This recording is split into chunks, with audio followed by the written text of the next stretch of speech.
কক্সবাজারে আশঙ্কাজনক হারে বেড়েছে ডেঙ্গু ও ম্যালেরিয়া আক্রান্ত রোগীর সংখ্যা। এক মাসে ম্যালেরিয়ায় প্রাণ গেছে ৬ জনের, আর ডেঙ্গু আক্রান্ত রোগীর সংখ্যাও বেড়েছে উদ্বেগজনক হারে।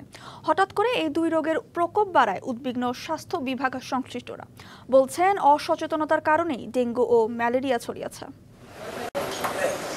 প্রতিটি বেডের সাথেই ঝুলছে মশারি।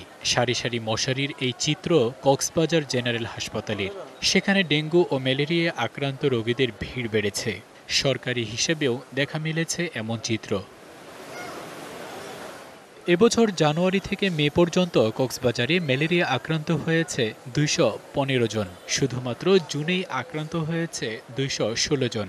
মৃত্যু হয়েছে ৬ জনের। অন্যদিকে ডেঙ্গু আক্রান্ত হয়ে কেউ মারা না গেলেও পরিস্থিতি আশঙ্কাজনক।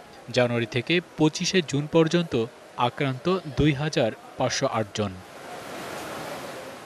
জ্বর আক্রান্ত হওয়ার পর ডেঙ্গু আর ম্যালেরিয়া শনাক্তে সময় লাগছে বেশি বলছেন অনেকে।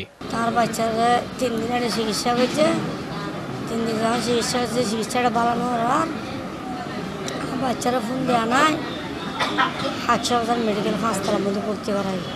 সব মশার বিরুদ্ধে সুরক্ষা দিতে এলো বসুন্ধরা এক্সট্রিম অ্যারোসল। মশার বিরুদ্ধে এক্সট্রিম সুরক্ষা। রুটিন দিয়ে মানে গমক ভালো ডাইরেক্ট আবার গিয়ে তো সাইডটা আবার জরুরি। এই সময় মাথা ঘুরাইল, বমি আসছিল, জ্বর উঠছিল, ম্যালেরিয়া ভাই।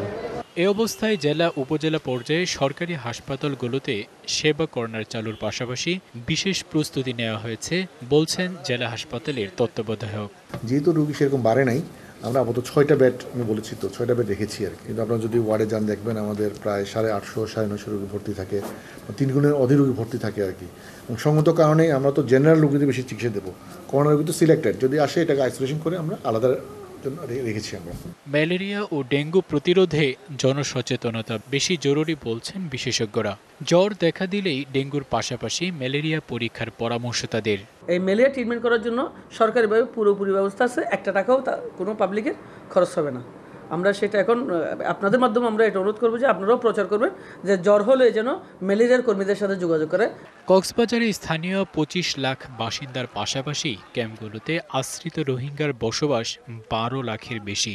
আর পর্যটন নগরী হওয়ায় প্রতিদিনই সমাগম ঘটে হাজারো পর্যটকের। তাই যে কোনো সময় পরিস্থিতি আরও খারাপ হওয়ার শঙ্কাও আছে।